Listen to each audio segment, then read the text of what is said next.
Hello and welcome back to a Wario Land Shake It, in which we're gonna shake a tail feather and finish the Rattle Ruins.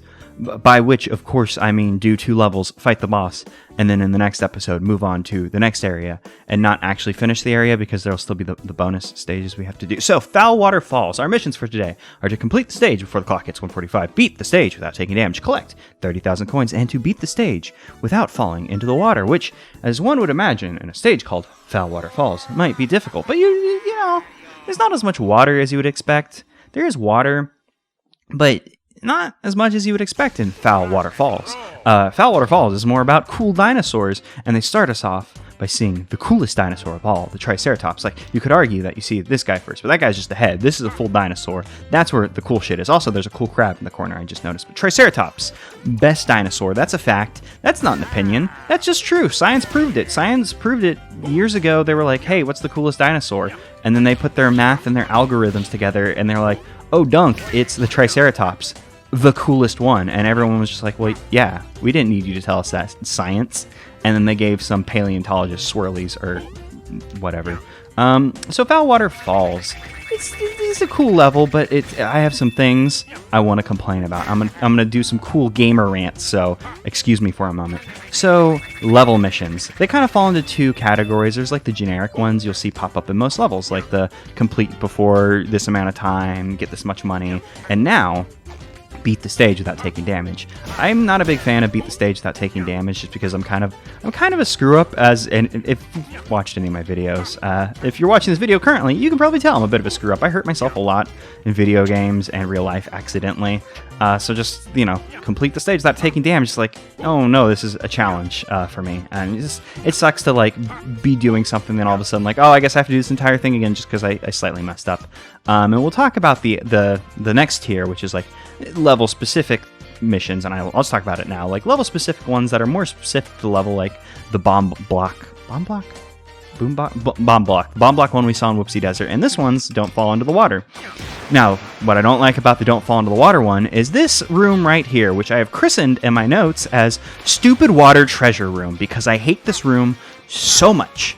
So I've already said my piece about like, oh, well, I don't like that sometimes you have to do 2 runs of a level. I especially hate this room right here, though, because they set up that room with the 3 floating bandoneros, which are just called floating bandoneros. They don't have like a special name like Puffy Bad Boy or Floatsome McEvil Band of Floatonero or anything like that. They're just called floating bandoneros. The way that they're positioned makes me feel like you might be able to jump across, like if you time your jumps right, but it's not possible. I've tried a lot, and you can't do it. So I really dislike that room there. So you have to fill up the room with water and then swim across. And I've already said my piece. Like, I don't like that you have like sometimes contradictory missions, or you can't do everything in one good run just because that's the way my brain works. I just want to play that game. You can live. I'll kill you in a moment, but you get to live with the horror of what just happened to you. Oh man, the big cool man himself coming in and stopping your friends from living. Can I not? What if I... Nope. There we go. I was worried at first because I thought the bag was going to fall down the shaft and land in the water, and if a bag... I guess it... Yeah. I was worried like, oh no, I fell in the water, but we've already fallen in the water. That was a weird comedy of errors. Okay. If the bag falls in water, it'll break, and you don't get any money for it, which is sad. If you punch a bag, I think you get a little bit of... Oh, I should have not destroyed him, because I could have used him to throw him at the floating bandonero, because he electrocuted himself. Sometimes they'll electrocute themselves and you can't step on them whenever they're doing their thing. So I could have just thrown him to make that go a little bit faster. Yeah, water, not good. That was the point I was making, I think. Bags, yeah. If you punch a bag, you get a little bit of money. We'll do it for science, because I think we'll have plenty of money by the end of the level, and there's a small bag here. If you punch a bag, you get a little bit of money, but you should always be shaking bags. I did that, and what I just did was a crime, but it was a crime of passion. And by that I mean I wanted to know, so I did it, which... a crime of science, I suppose. What happens if a bandonero bumps into you while you're doing your thing? Oh, he can't overcome Wario's powerful glutes. That's the answer. Of course, that's the answer it should be. Why would a bandonero be able to stop Wario's a shake?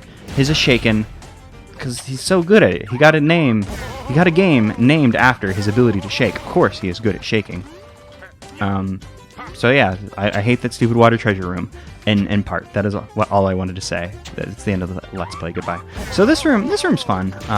You know, it's a simple like dashing timing thing. It's not like complicated or anything. If you were to fail this room, you just go through one of the 2 pipes in this room, and it will reset the blocks. And there's like no problem. At least I'm sure it resets the blocks. I'm just going to check to make sure. And then this is actually worth it because A, I'll make sure I'm not giving you bad information. B, I'll get to see where this pipe drops you off. Yeah, see, like the blocks respawn, so it's not like rough or anything. If you fail, you can just step out. And this just drops you off over there. Something I like about dashing is that dashing is very forgiving with stopping you, because you know you stop yourself by sliding, or oh man, I managed to hit all those on my first path through. I just wanted to make sure there wasn't any money behind them, and there wasn't. Dashing is very forgiving in terms of like how you stop. Like, you know, you have to lead your stop if you're going to slide, but otherwise you stop by slamming Wario's face into things.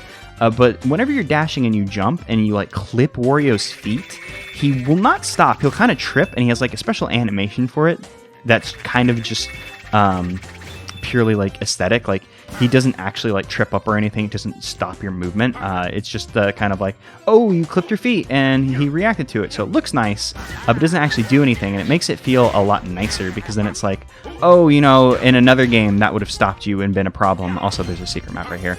You know, another game it would have stopped your dash and been like, well, if you crash into a wall, you're not dashing anymore. But it's just nice that they were like, well, we'll give you a bit more leeway, and we'll explain it by like, oh, well, Wario clipped his feet and he just kind of tripped up a little bit, but he was fine. And I'm so glad that floating band and arrow was there and stopped us from hitting the spikes. Not that it matters, because even if we were to get hurt, we have to redo the stage anyways. And oh, I wasn't sure if that would hit him or fly over him, so now we know. Oh, that turtle was very good. I'm just appreciating all of the creatures and the walls in this foul Waterfalls. It's a good time to be had by all. Oh, that was interesting. It only destroyed one of them. Oh, and I don't want to destroy this guy. That'd be bad, because what I want to do is I want to crawl jump on that dude to come in here, because there's a little hidden money, and we always want to get the hidden money. Isn't that right, dinosaur that I'm unsure of, because I've forgotten all the dinosaur names since I was a wee lad and knew all of the dinosaur names. Now, something important that I do know the name of is this guy. This is a pitchfork. This is kind of the stand-in for this game's like every Wario game has like an enemy that's just kind of like a basic little guy with like a pointy thing, and the pitchfork is kind of this game's version of it. You know, every Wario Land game has them. They got like no, he's not facing the right way. I want him to see me, because he has a little charge attack he can do. Yeah, there we go. And then we're going to end him. There's a bit more to those guys. They're neat, but we'll worry about it in a moment. And by a moment, I mean later stages. But pitchforks are cool, because, you know, every Wario game's got them, so it's nice that Shake It continued that tradition, even if they're less common than they normally are. Because the first game, Wario Land 1, Wario Land 1, Wario Land 2 has the Pirate Goom. Wario Land 3 has the Spearhead. Wario Land 4 has the Spear Mask, the Pet Bottom, the Dice Enemy might count. And then the toy car enemies, which are cool, because they're Wario driving his car with a little spike on the front. That's a very good one. And Virtual Boy has the mask guys. I think that's what they're called. Yeah, I have it written down in my notes, because I was like, I'm not going to remember Mask Guy, because I played Virtual Boy once. So it's just nice to see Wario Land Shake It continue that trend. In fact, Wario Land Shake It has another enemy that is functionally more similar to like those enemies, where it's just a guy with a sharp thing on his face. But we don't see them for a little bit. I don't remember the first stage they show up. They're also a little bit uncommon. But it's nice to see that the basic sharp boy makes a return, and returns with added functionality. Because, you know, like, now they try to get the better of us by like dropping down on us, and it's neat. And I've been talking about this for a while and kind of ignoring the stage. The key to my heart. See, that was a good time to stop talking about it, because we can talk about the key to my heart, which is a good Wario Land game. Not that that's a surprise to anyone whatsoever. So yeah, you just got to kind of like come to a skidding halt to be able to collect that treasure. Otherwise, you'll just kind of go careening off the stage. And unfortunately, we will have to replay the stage for time. But we were going to have to replay the stage for, you know, the water thing, anyways. So there's no issues whatsoever. So yeah, you just got to be careful with that treasure, because if you don't react fast enough, you'll have to retry enough. That's too bad. I really like the checkpoint system in this game, just because it lets you kind of experiment a little with the post fold. Whereas like with Wario Land 4, the post fold is more like okay, well, do you remember the stage as you were playing through it and like kind of reacting to those things? Whereas like this game has a bit more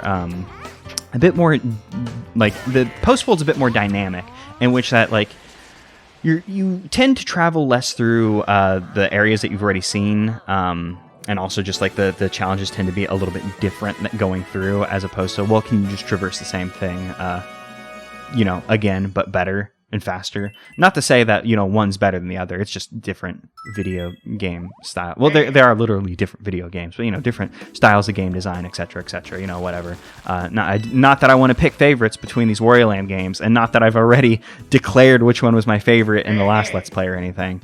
But for now, we'll be going to Foul Waterfalls and not Gurgle Gulch. Yeah, Gurgle Gulch. I couldn't remember that one was Gurgle Gulch or Disturbing Tomb. We'll be doing this one again because we gotta finish the missions. So on my first playthrough of this level, I was very careful to try and like finish the level without falling into water, so we could just cut up ahead.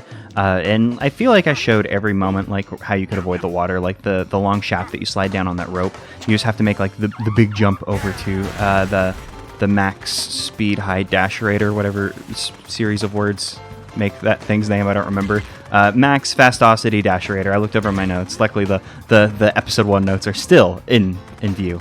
Because luckily, whenever you run across water, this actually isn't because part of the last sentence, but when you run across water, it doesn't count as failing the falling into water, because failing the falling into water only really procs whenever Wario enters his swimming state, performing Christ-like abilities to run on water, which, Wario, a Christ-like figure, no questions asked. We're all on the same page there.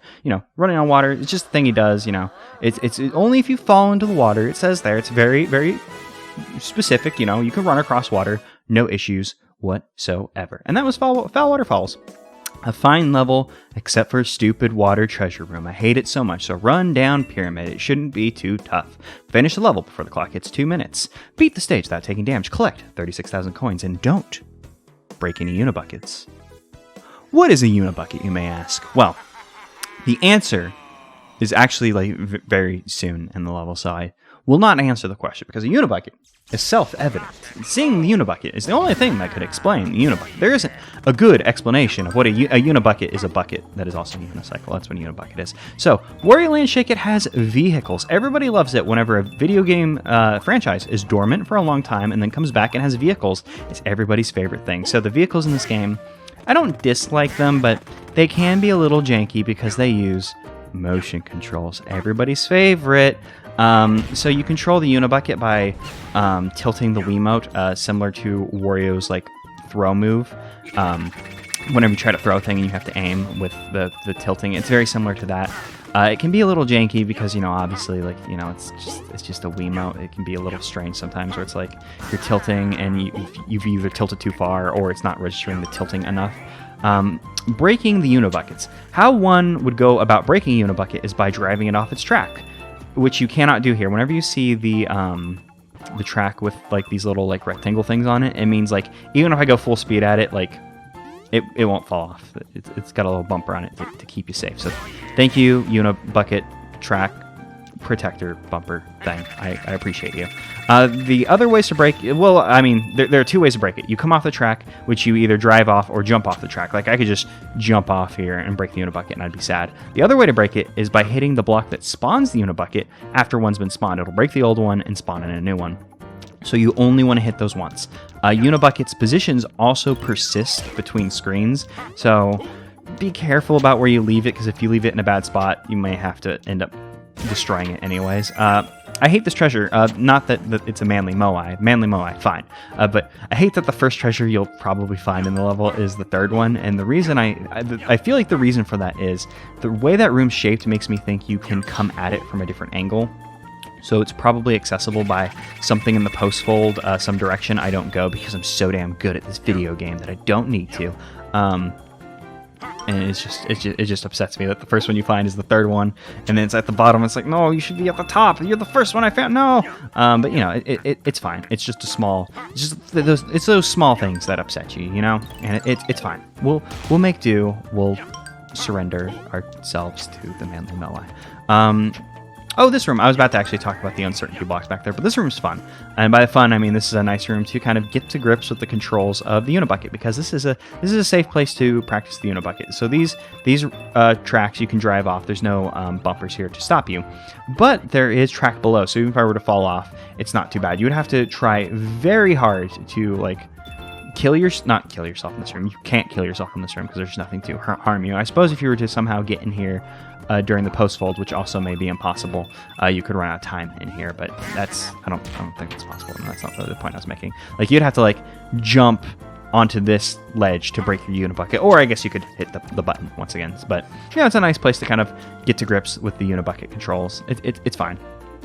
So the uncertainty blocks, I really like this use of them, where they use them like staircases, so they can switch between slippy, slidey mode and staircase. It's a fun use for the uncertainty blocks. Also, I love that this game has multiple sets of uncertainty blocks. Like, it isn't just like, oh, there's the red one, and when you turn the red one off, it's gone.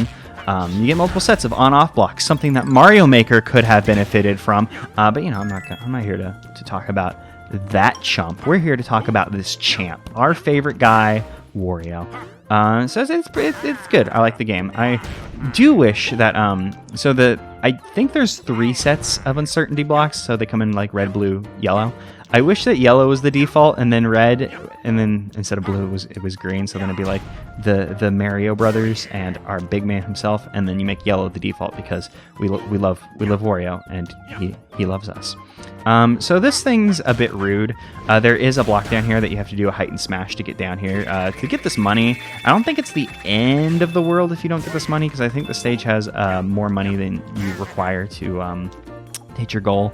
And they do, to be fair, I guess, also warn you that maybe you should be ground pounding, because you have to ground pound to get down there. So maybe the assumption is, oh, you'll ground pound and you'll just continue your ground pound, do the height and ground pound, hit the thing, and you know, it'll all be fine. So this room over here always throws me for a loop because I avoid it, because I feel like, oh, this will be progress, and then going the other way is like an extra challenge or bonus stuff. But it's just a little bonus room, and I feel like the purpose of that bonus room is to teach you that the position of the Unibucket is static. It'll persist between rooms is what I'm trying to say.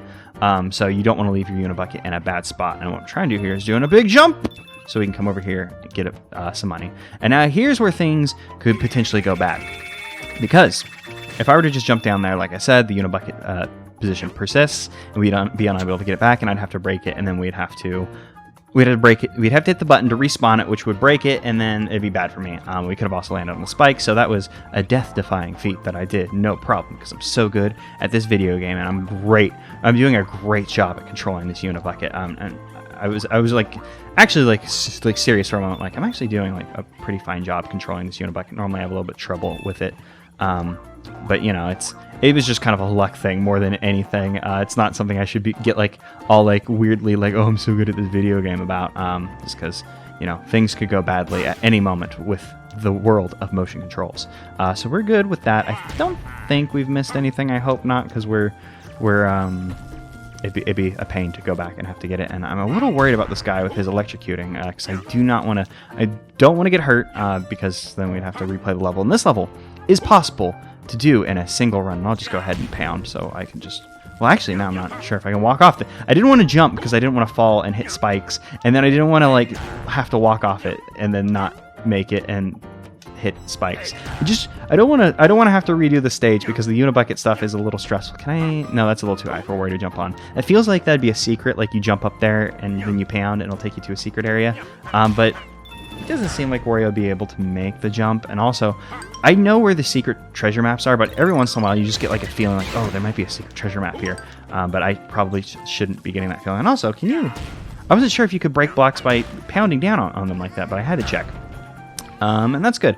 What are we missing? We need 36,000?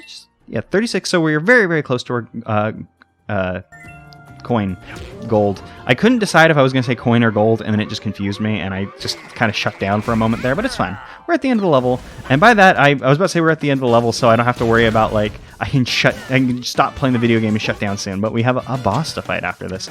And also, I really like this song. I'm trying to not stop and be like, I like the song for every single level, because I could basically for every level, just be like, hey, I like this song. But this one is one of my favorite ones. I think it's called Launchpad Labyrinth. I believe that's the track that says. And this is a fun little area where you run through this kind of like looping area, where it just kind of horizontally like scrolls in a fun way, and you get to see the. Oh, I probably shouldn't have gone back for that gold coin. In fact, yeah, I'm just going to continue onwards just in case, because I don't think we have time to turn around again for that gold coin. I don't know what the time for this level was. I think it might have been 2 minutes. If so, we're kind of cutting it a little close. So we'll just continue onwards. Oh, you know what it is? If you ground pound that that set of blocks there, I bet that takes you to the area with the manly moai. And there we go, we're good. We did the stage, and it was 2 minutes. We had 5 seconds to spare. We didn't break any unibuckets, so we were very, very nice to our unibuckets, and we can continue onwards scot-free. We did run down Pyramid in a single run. The way every level you should be able to beat every level in a single run. Good feel. That doesn't feel good at all. Cower before roll and rattle. My temple is your tomb. Well, mi casa is su tumba. I don't know. I should have prepared that joke ahead of time and then learned how to say tomb in Spanish. That would have been really funny if I had nailed that. So there's a barrier that stops you from getting into the boss fights, and the Murphles come and they let you in. But it's funny because like you have to get the Murphles here. It's not like the Keezer and the Keezer or a more apt comparison, the jewel pieces from Wario Land 4. You have to get them. It's not like there's anything stopping you. So this is Roll and Rattle, the first boss. He's a big boy who picks up the wall, and also he'll throw his head down to stun you, and you just punch him in his little chubby cheeks, and it'll be fine. He tries to keep you away with a force field, but he can't keep our level away. We'll just keep hitting him in the face. So I aesthetically really like the idea of this boss where he's like this big, weird, ancient robot. Ancient robots are always cool. I like robots, and then ancient robots are always like an extra like, oh, damn, that's cool, and I probably shouldn't stand under his head because he could pound down and decide he doesn't want me to live. But I really like the idea of him like lifting the like he's behind a wall and then he lifts it up so he can like come and fight you. Like aesthetically or mechanically, it has nothing to do with the fight, but it is a cool aesthetic that I appreciate. And, oh man, I keep not jumping whenever he's gonna pound. Nope. That's fine. We can just go for another circuit. What do you call it? The cycle. I was like, there's a phrase that gamers use to talk about like boss cycles, and the word is cycle, and I couldn't think of it for a hot moment.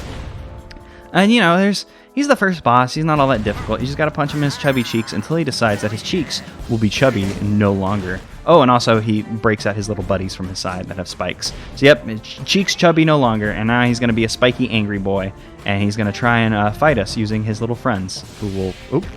Oh, that was very close to getting hurt there. Oh, I guess not that it matters. As you'll notice, there's not like missions for the bosses yet, so you know it wouldn't be the end of the world if we got hurt. But I was still in that mindset of, oh, I don't want to get hurt because it would be bad for us. So Roll and Rattle does the thing with the force fields to keep you away from the top of his head, but you can just jump with the force field, and then you can just kind of mess him up. You can do the same thing with like, you know, you saw me, like he tries to force you away, and then you can just jump and hit him in his weak point again. You know, he's a fine first boss. I like him. You know, he's not like difficult or anything. Nothing to write home about, but he's not bad.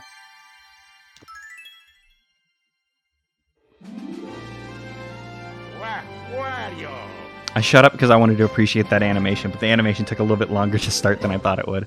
Yeah, it's a good completion, like area complete animation where he shakes his butt at you, you know, gives you the like the wah symbol. Not as good as Wario Land 4's where he does like a backflip and flexes for you.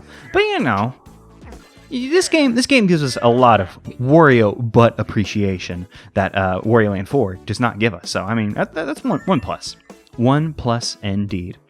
And as the thing said, there was a heart vessel for us at the pirate shop, of which we had to go back to the pirate shop regardless, because we have to purchase the map for Area 2, because I only purchased the map for Area 1. I believe I mentioned this our first time here, but this game is slightly non-linear. Like in the actual areas, it's linear in which you have to progress through like the specific path, disregarding the bonus areas.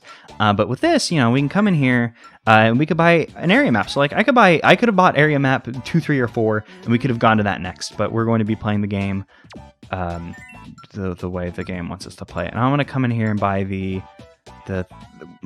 I'm going to buy the heart vessel, even though we don't need it because we're pro gamers, but it upset me because we're so close to being able to afford Area Map 3. I was like, I could have bought Area Map 3 instead, but no. And we also need to be able to afford the opening movie. But by the end of the game, we'll have plenty of cashola for our bankrolla. We'll buy all of Syrup's BS. We'll have everything she has to offer, aside from the recovery potions, which are just like little bonus items that just heal you to full whenever you die in a level.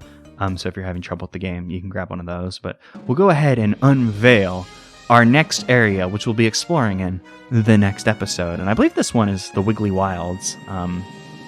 It's kind of shaped like reverse Africa. Like Africa's pointed the other way, but kind of has an Africa shape. But I mean, it's just a continental landmass. But I don't know. It has the kind of like, oh my god, a croissant shape. I was going to say Africa has a croissant shape, which feels deeply offensive in some way, but I don't know. Like, this one doesn't really have much of a shape, a noticeable shape for me. But this one, like, has that's the end of the episode. I'm sorry I'm stupid. Let's go read some treasure names. Oops. Well, we can look at the boss emblem, too. Symbol of an ancient civilization. The boss emblem. Not all that interesting, but the treasures they've got. The flavor text. We crave. Recyclable bottle. This bottle can be returned to the store to get your deposit back. It's a plastic bottle, so it's not like actually all that recycled. That's a joke. Silver armor. Armor forged of pure silver. Stylish? You bet. Practical? Not in the slightest. The key to my heart. Open the heart of that special someone. Be your own Cupid. One heavy spear.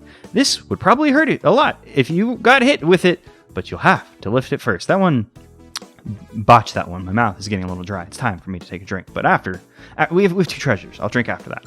Moonstone. Hi, Karen. This probably came from the moon. I mean, just look at it.